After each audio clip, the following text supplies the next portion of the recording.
welcome to TalkFCB and welcome back here to the channel, guys. I hope that you're all doing well right now and I hope you're all staying as best entertained as you possibly can. In today's video, we're going to have some questions. I love doing this. I'm going to be talking there about some of the things that you want to know. In today's video, we're going to be talking about Antoine Griezmann and whether or not it's fair to deem him a flop during his time at Barcelona so far. We're also going to be talking about our head coach, Quique Setien, and whether or not he is being treated unfairly right now with the rumours that are currently going around. And also, we're going to be talking about the La Liga title race and whether or not Barcelona are more or less likely to win La Liga due to the current break after Thibaut Courtois has done yet more talking. It's all coming up in today's video. Question time begins right here. And if we do start there with the La Liga title race, and a really good question there, are Barcelona's chances of winning La Liga better or worse, given the current break that we are currently in from football as a whole? Now, I want to talk first of all about Thibaut Courtois, who caused a bit of a stir a little while ago when he claimed that Barcelona wouldn't deserve the La Liga title if the season was ended early, because Real Madrid haven't lost to them in La Liga this season. He has recently come out to clarify those comments. He said, at no point did I say that Madrid should be the champions if La Liga ends early. He said, we're in a better spot though, even though we lost to Real Betis. If we played the 11 games that are left,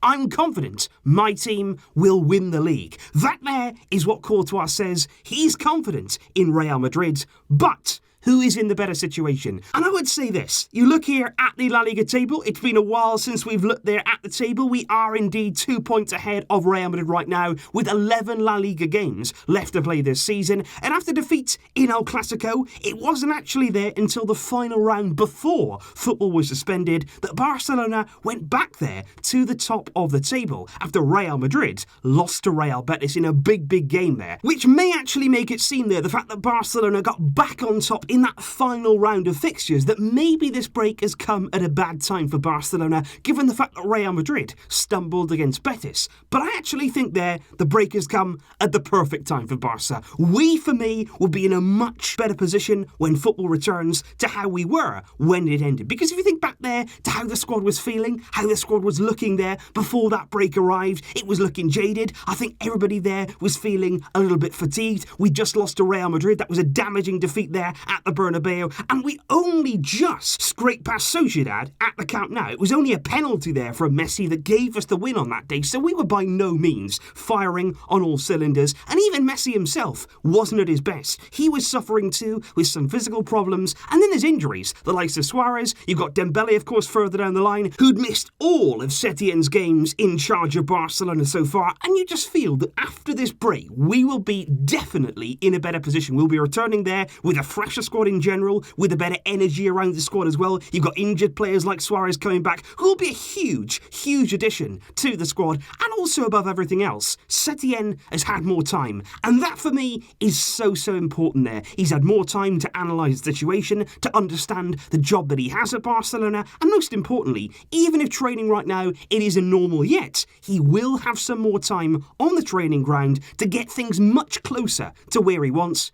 And that for me, that'll be a massive boost. We are the title favourites. But if we do indeed move on there to the subject of Quique Setien himself, because given all the talk right now about Xavi Hernandez and also there more recently about Pep Guardiola as potential coaches after the 2021 elections, many people are saying, is this unfair right now on Setien? Is this placing unnecessary pressure upon his shoulders? And is it really right that we should be talking about new coaches when Setien has only just begun his tenure at the club? And what I'll say is this. Number one, this is just how it works. Setien will have arrived at the club knowing this was going to happen. There is right now going to be talk about new coaches. From potential presidential candidates, they're going to be throwing out names, and they're ultimately not going to be considering Setien right now as their coach, simply because when a new president comes in, they want to make that statement. They want to bring their own ideas, their own approach, and completely start fresh from what the current board are doing right now. But what I would say is this. Setien, number one, like I say, would have accepted that. He would have understood that this was how it was going to go. He was brought in here on short notice by Bartomeu under the current regime, and he knew things were going to change in 2021. He'll be very, very happy, ultimately, that he's got this opportunity in the first place, given the fact there he wasn't first choice, and he never expected to be given this job. So Setien won't be concerned. He won't be worrying about the rumours. He'll be fully focused on the job in hand. What I would say, though, is this. Setien will know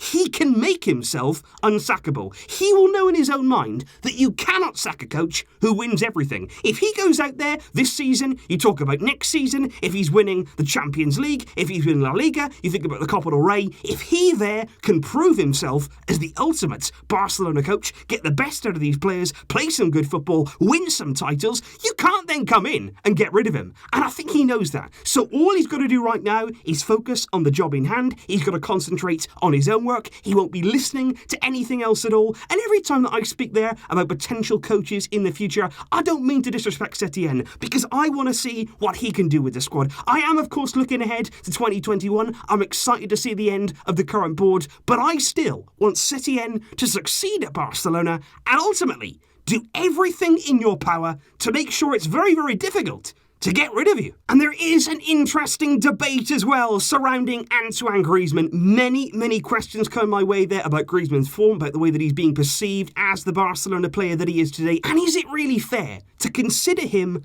a flop, given his transfer fee, given the way that he came in from Atletico Madrid? And that, for me, that's a big question. Because you look at it so far this season, 37 appearances for Antoine Griezmann in a Barcelona shirt in all competitions so far this season. But of course, he hasn't even completed one full season at the club so far. In that time, he scored 8 La Liga goals. He's got 2 Champions League goals to his name. One of those, of course, a massive goal away at Napoli. But what I would say is this with Griezmann, it is still early days. You think about it there, I've said it before, he came in from Atletico Madrid. It's a completely different style of play at Barcelona. He had to acclimatise to that. And this season, at Barcelona 2, he's not just had that one style of play, he's had 2. First of all, he was under Valverde, now he's under Setien. So already there's been a lot of different things that Griezmann has had to cope with upon his arrival in terms of adapting there to the Barcelona style of play. And to be honest, I think it's far too soon to deem anyone a flop. I think that would be really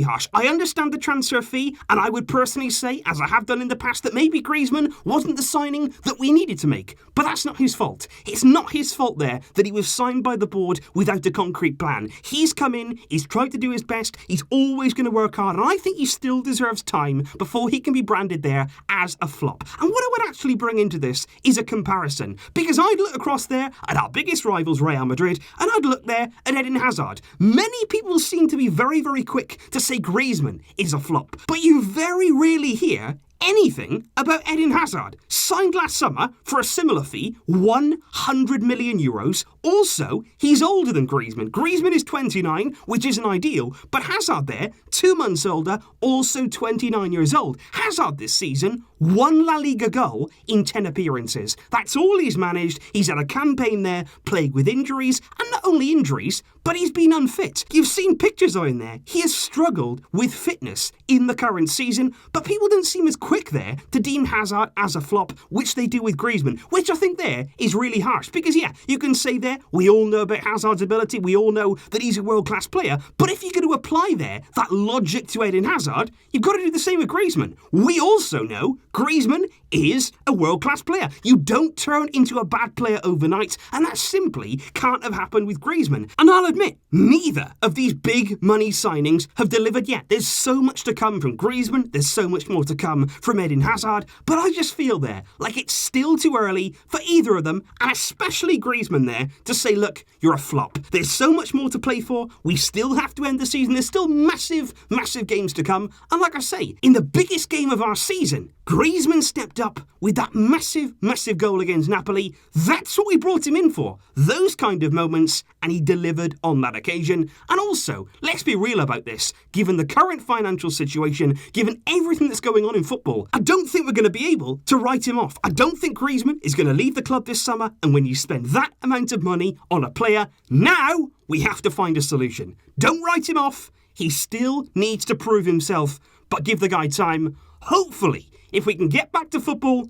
we can see the best that is a world-class player in Antoine Griezmann. So that right there, guys, is some answers there to the questions that you have been asking me. Like I say, I really do enjoy these kind of videos. I like answering your questions, and ultimately, I like having here a bit of a discussion with you guys. So please do let me know in the comments down below on all three of these big topics. On La Liga, do you think Barcelona are now in a better position due to the break? Also there on Quique Setien, what do you think there of speculation surrounding his future already? And also Griezmann. Is he a flop? Is it fair to say that this early on in his Barcelona career? Let me know all of your thoughts in the comments down below. I will see you soon, of course. Plenty more videos to come. But until next time, as always, Visca El Barça.